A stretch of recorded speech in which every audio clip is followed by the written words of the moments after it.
Aye. Good evening. It's April 12th, 2025, Saturday, the 5th week of Lent. And Mr. Jeckovich, how are you doing today? I'm doing great. You can close it. You doing well? Yeah. You're looking well. Thank you. Your grandson, Chris Noss, just checked in. Him and his family are going through Savannah now, and they'll be seeing you soon. Are they driving? Yes, Chris, his beautiful wife, and her 4 children. Oh boy. They'll be here to see you soon. Maybe tonight, maybe tomorrow, but we'll be seeing them. Yeah. Very nice visit from Chris. She's a fine young man. You and him did electrical projects together, didn't you? Yeah. Wow. You're looking well. Thank you. How are you feeling? Good. Good. Did you have a nice dinner? Oh yeah. Okay. So everyone's treating you kindly. Yeah. Okay, anything else you want to talk about before I start reading? No, go ahead. Mr. Jeckovich is the humble hero of World War II. During the war, he's been beat up, shot by a sniper, stabbed, bombed, that shrapnel is still in his leg from the nasty, dirty bomb, trench foot, frostbite, what else? Lost a hip. Blew out a hip. Did that frostbite still bothering you? Yeah. Mr. Jeckovich, would you like a coffee? No, come on. Where's the staff? Nobody's here. What the hell? This is not the United States government. This is a private enterprise. It's pure capitalism at its best. And we have no one, 6 employees, and they all must take a break together. Yeah. I thought we talked about that, so we can't even get a coffee. We can't even get an ice water. What do you do? How do you hire good people? But there's a trick I want to tell you about listening, about hiring. You hire slow, meaning that you vet out the potential employee extremely carefully. Spend a few days going over his resume. And remember, most resumes are bullshit anyways. Talk to him face to face, or talk to her face to face, and get a feel of the person. Could you work with that person? Does that person seem reliable? So you hire slow and vet them well, and you fire fast. Because if you don't fire fast, you're going to be surrounded by a bunch of deadbeats, a bunch of incompetents, and your business will fail. You don't want your business to fail, you want your business to thrive. So hire slow, fire fast. Once they start showing incompetency, lack of motivation, anything like that, dump them right away. You really don't need it. You don't need it. Remember, the biggest lie in the world is this. Federal government employees state they get outrageous pensions because they sacrifice working in the private sector where they could have made more money. That is probably the biggest lie you'll ever hear in your life. When they say that they get these fantastic pensions because That's okay. you can get the door too, please. Okay. When they say they're getting these fantastic pensions because they sacrificed their career not working in a private sector, remember, that is the biggest lie you ever hear. First of all, the private sector, you get that door, please. The private sector would never hire them to begin with. The private sector would never hire them to begin with. Yeah, private sector never hire 90% of these federal employees to begin with. Yeah, always remember, trust the government, ask any Indian. Look how they screw the Indians, Yeah. Mr. Jeckovich. So don't fall into that. So hire slow and fire fast. Something came in today too. What happened here? What There's happened? a little family out of South Can I see the Carolina. text? Out of South, he loves old cars, so they got him. Wait, let me see. Do you know the Winslow family out of Columbia, South Carolina? No. They have a car dealership here. Winslow, here you go. What is They're it? all cars. Oh There boy. you Hold that go. up for everybody, John. Hold that up. That is nice. Hold that up for everybody to It looks see. like it's perfect size too. Yeah. Oh, boy. That's nice. The Winslow family. They have a nice. Chevy dealership outside Where are they from? Columbia, South Carolina. Oh. They say they listen to you often. They like your high You speed. take 'em a note? I'll send them a note. Yeah, I'll send them. Yeah, hang that up, yeah, I'm gonna don't, hang don't, that I'm telling them right now, the Winslow family, thank you very much. Mr. Jeckovich loves that car-related shirt, Yeah. and maybe he can be a salesman. And maybe he can be a salesman at your dealership Yeah. one day. One day. So Mr. Jeckovich was from Company H, the 2nd Battalion of the 291st Regiment of the 75th Infantry Division of the U.S. Army during World War II. Mr. Jeckovich lives by the motto, yesterday is history, tomorrow is a mystery, and today is a gift, right? right, Today's a gift. Mr. Jeckovich was born in 1925. This year, 2025, Mr. Jeckovich will be 100. He's knocking on the door of 100. Isn't that amazing? What do you attribute your longevity to? jeans, Genes, okay. But other things too. How old was your mother when she passed away? 89, How old was your dad? 43, But how about this? You jogged for 80 years, yeah, never took a prescription, never took a vitamin.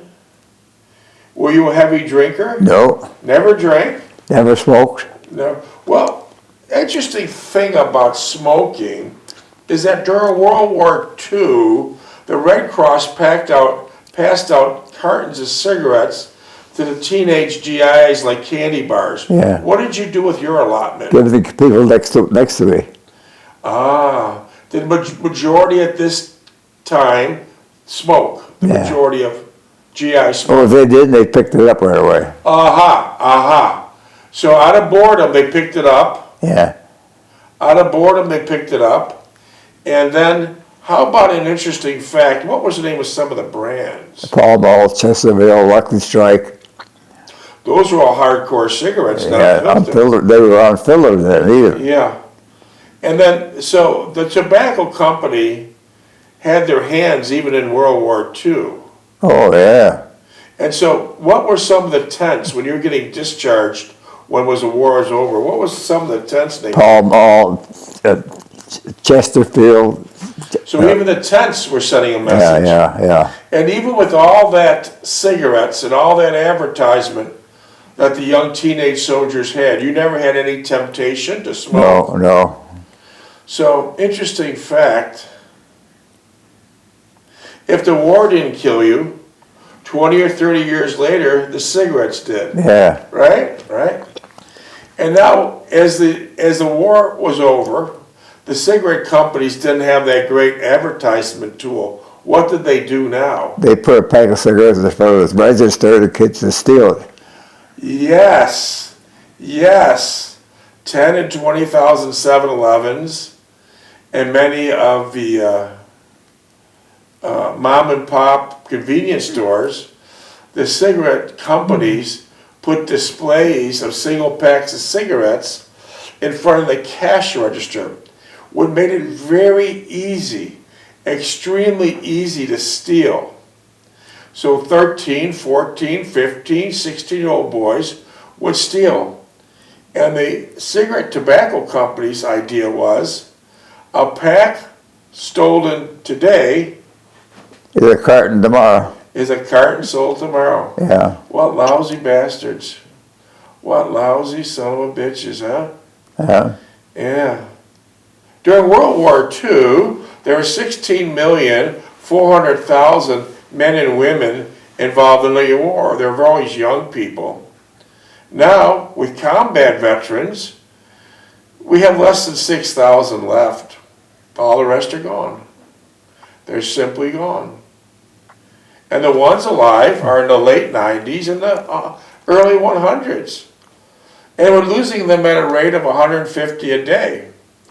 So if you have any questions for this man, a true World War II combat veteran, he wasn't a no rear echelon typing. He was on the filth of the front line, death on each side. Sometimes the snow of the Battle of Bulge was just completely covered in red. Seen it all. So if you have any questions for this true combat veteran of World War II, text him now. You'll answer them all, right? Oh, yeah. Yeah, it's 407 366 0000. 407 366 0000. And you know, the questions I get are many, but the most common one is, Mr. Jeckovich, where could I buy your book and how much? Can't sell, it's not for sale. Not for sale. That's not the purpose. It's not about making money. Mr. Jeckovich has got his own money. He doesn't need yours. He's doing just fine. The book is written for a simple purpose. Wait, how many pages, by the way? 849. Oh my God.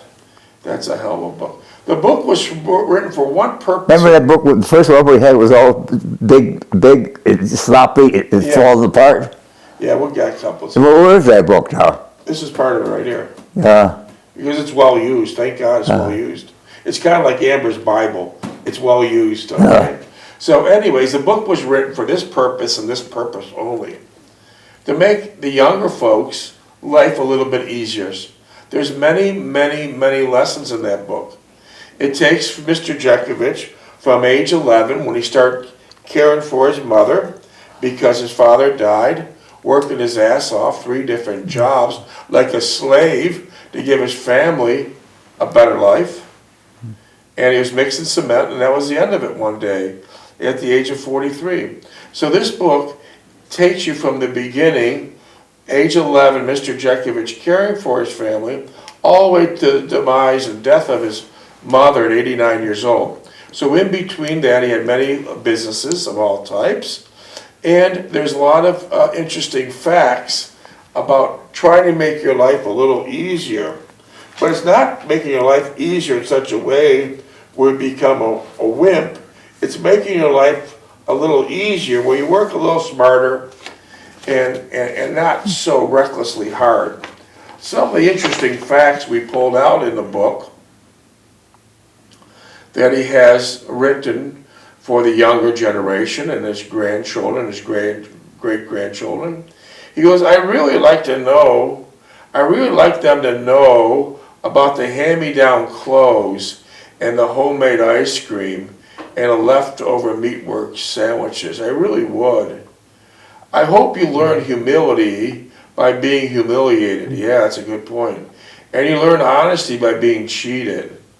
I hope you learn to make your own bed, mow the lawn, and wash the cars. What we're talking about is giving youngsters responsibilities. Yeah. If we don't give them responsibilities, what do we have? Nothing. Nothing. Yeah.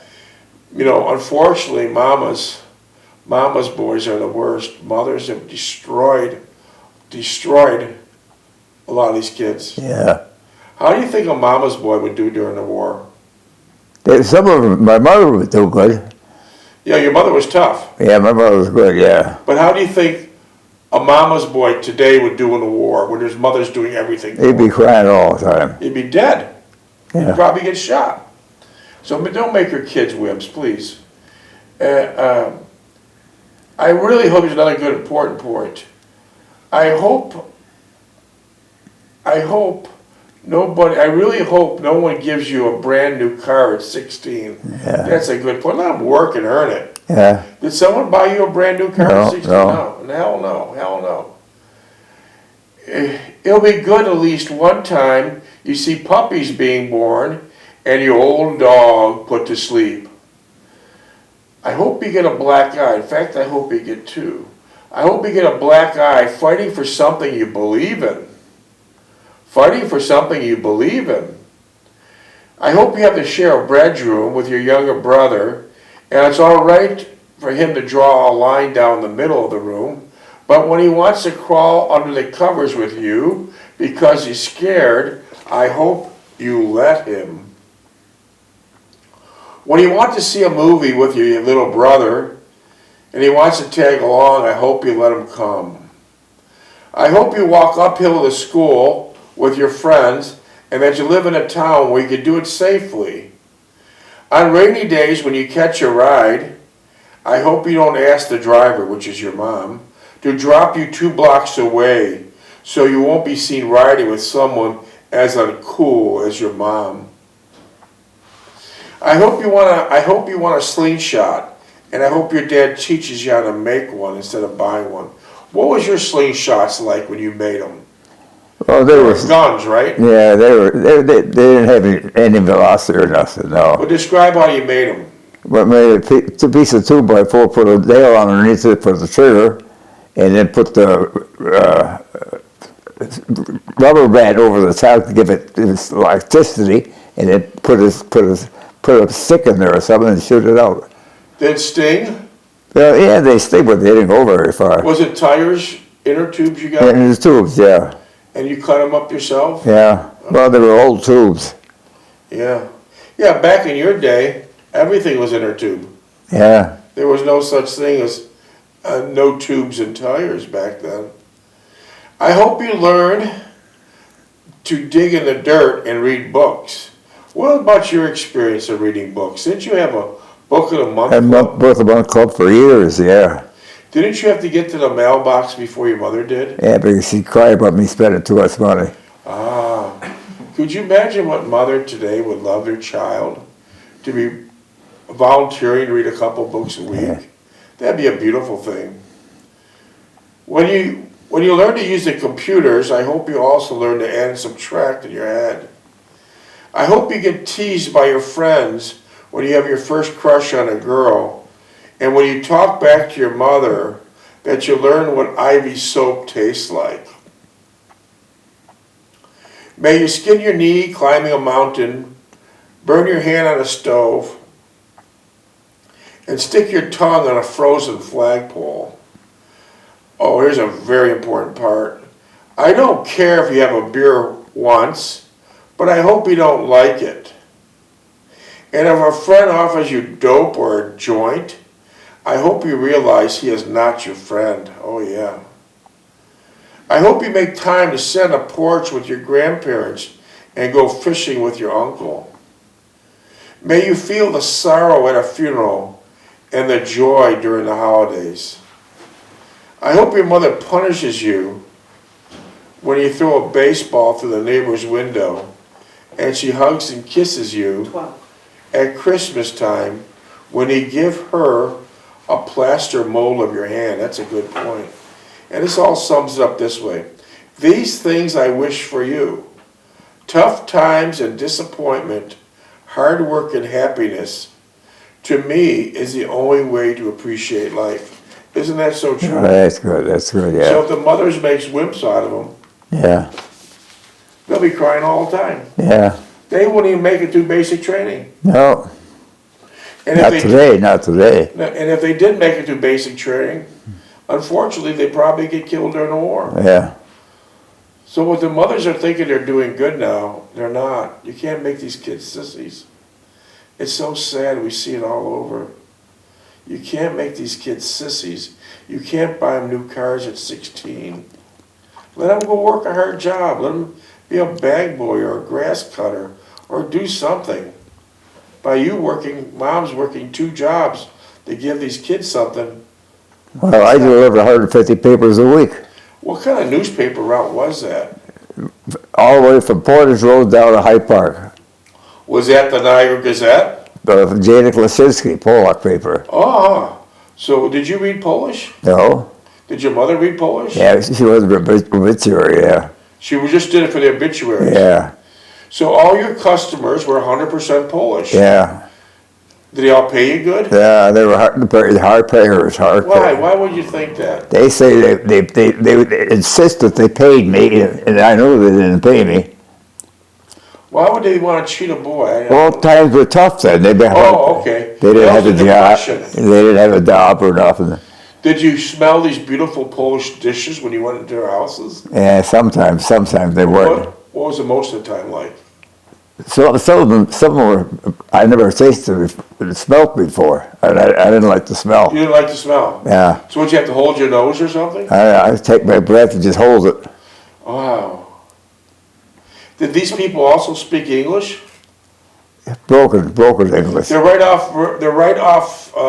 came right from Poland, right? Yeah, Probably a few years prior. yeah. Where were they able to work at? Where'd they get a job? Well, they worked in all the factories over there. There's a lot of factories, steel mill. They worked at a steel mill. I used to come home from work, working at Christie's till 7 o'clock at night. The bus was loaded up with people going to Pittsburgh Place. So you mean to tell me the Polish people basically didn't have a car, they'd take buses to work? Oh, yeah. And did you see a lot of the Polish people that are completely black from carbon I worked in National Carbon, Great Lakes Carbon. over their hands, Yeah.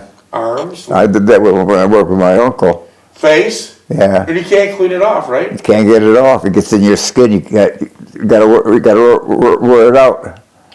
On your paper route, back in the day, they had taverns many taverns in every residential neighborhood. When these guys got off of work, did they go to these taverns? Oh, yeah. That red spot was right across the street. And how long they stayed in the taverns for? Probably 2 or 3 o'clock in the morning. Wow.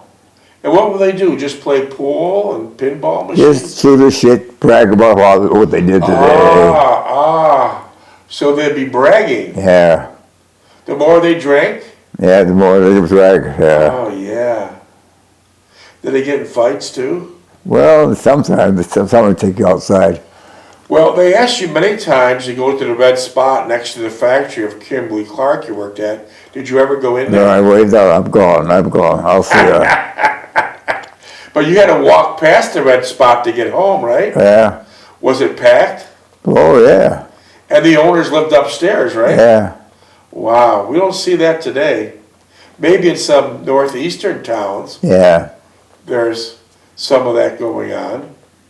Wow, now everything's just corporately owned in commercial areas. In a way, that would have been neat to see. Yeah. Yeah. So they get right out of work and they go right there, Yeah. start drinking, and then the stories come out. Yeah. And they're all World War II veterans. No, well, some of them were. Some were young How'd they kids. get out of it? Huh? How'd they get out of it? I mean, that's the... Well, if they were World War II, most of them didn't go there.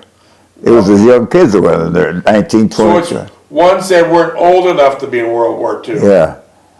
Wow.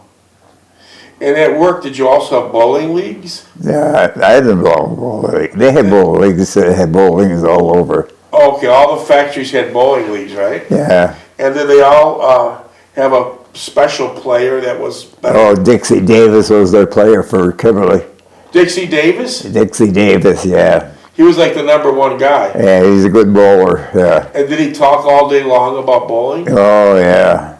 He's the king of the course right there. So everyone was like really impressed with him, Yeah, and he was everybody's friend. yeah. Did he ever come to work in his bowling uniform to show it off? No. But they all had uniforms, right? Oh, yeah. Did the uniform say Kimberly Clark on them? No, sometimes they spotted funeral homes and everything else. Okay, like Magnadino, Funeral Home, Yeah, Spolino. yeah. So they'd have, Tops, some of these spots is Tops Okay. Supermarket. well, that was a big talk around work then, is about this bowling. Oh, yeah. Then what other leagues did they have? Probably 15, 20 leagues in the state. Did they have like softball leagues? Oh, yeah. Did they have lawn bowling leagues? Yeah. Wow. And I had that one with the mud. Did you throw it up against the wall? Horseshoes? Yeah. Wow. I wonder when they had these bowling leagues if all their families attended too. Oh, I don't think so, no. Was there a lot of drinking going on in these Oh, bowling? yeah, they're mostly in the tavern. Oh, wow. So you never got involved in that? I didn't get involved in that, no. Did your buddy Clyde in the bowling league? No, he wasn't. He wasn't interested? No. Because he was an outgoing guy. Yeah. He's spent most of the time in Canada anyway. Why was he in Canada? I don't know, I had a girlfriend there or somebody. So he's always there. Yeah. I don't think he had too good of an ending, do you? Staying in that hotel on Pine Avenue? Yeah, he didn't do so good, no. He must have lost his job, Yeah, lost his money, and he ended up in a flop house motel, right? yeah. Didn't you see the last time you seen him? His car was loaded with junk and he took it to your garbage? Yeah, two of my garbage can. What was he, just traveling all over? Yeah, I mean, put the stuff in the back seat. But you did give him an opportunity to work at the laundromat. How'd that work out? He didn't show up. He didn't show And up. when I needed him, he wouldn't call up. What do you think? You think he might have had a drinking problem? No, he's in Canada. He spent all the time in Canada. Yeah, no, yeah. So he wasn't responsible, is that what we're saying? No. Wow. Wow. Minutes, please. Yeah. Wow. Was Belinsky in the bowling league? 4. No, no. Wow. That is so interesting. Wow. I got a couple questions here. Do you feel up to it? No, go ahead. Wow. So your laundromat was on 2nd and Niagara Street, right? Yeah, And across the street was the fire hall. yeah. 2 doors out of the police station. Was the police station behind it? No, in line with it on 2nd Street, on Niagara Street. Would you mind showing this to Mr. Jeckovich and see if he can identify this? See if Mr. Jeckovich can identify this picture. Okay. Keep it inside. Could you identify that picture? Is that the police station on 2nd Street? Yeah, that's the police station, yeah. And so where was the fire hall? To the right? To the right. It's And- at 9 on the same side of the street. Same side, and your laundromat was across the street. Yeah. Wow. This is probably the same time. I was on the corner, 2nd and Niagara. That was probably the same time. Yeah. And your laundromat was really thriving. You had good people there, right? Oh, yeah, I had the cleanest laundromat in the city, and Buffalo, too. So they came from near and far. Well, Canmore, Buffalo, Tonawanda. And then what finally happened to it? Well, they turned it down and made a convention center out of it. So that whole area of 2nd and 3rd and Niagara Street were predominantly Polish, Greek, and Small businesses. Italian, hundreds and hundreds of businesses that their families counted on for a livelihood. Yeah. And of all different shapes and sizes, all types of businesses. And then the government closed down all the 200 businesses. Why'd they close them down? Put the convention center in. And how the convention center Didn't work out at all. So what we basically had is another layer of incompetence of the government.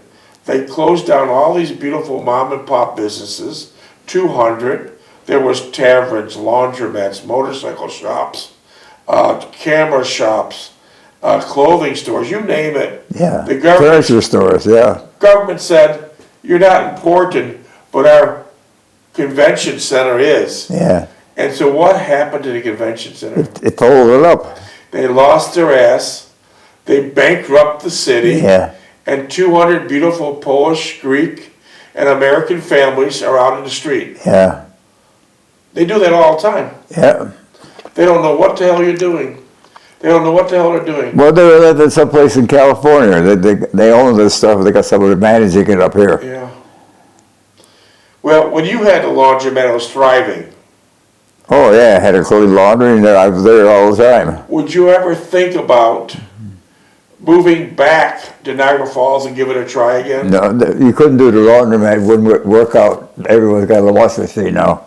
But let's just say, if you did open a laundromat, how do you think the customers would treat your stuff today? Today, Yeah, you never make any business. I see. How'd the customers treat your stuff back in the 60s? Well, the poorest ones were the kindest and the most considerate. Yeah, I believe that. Minutes, please. I believe that. I believe that. Wow. 19 seconds. So what'd you say that again? Who was the kindest in the laundromat business? Who? What, you said the poorest? were the kindest in the laundromat business. Oh, yeah. They were considerate. They didn't make a mess, they clean it up when they made a mess. Honorable people, Huh? Yeah, honorable yeah. people.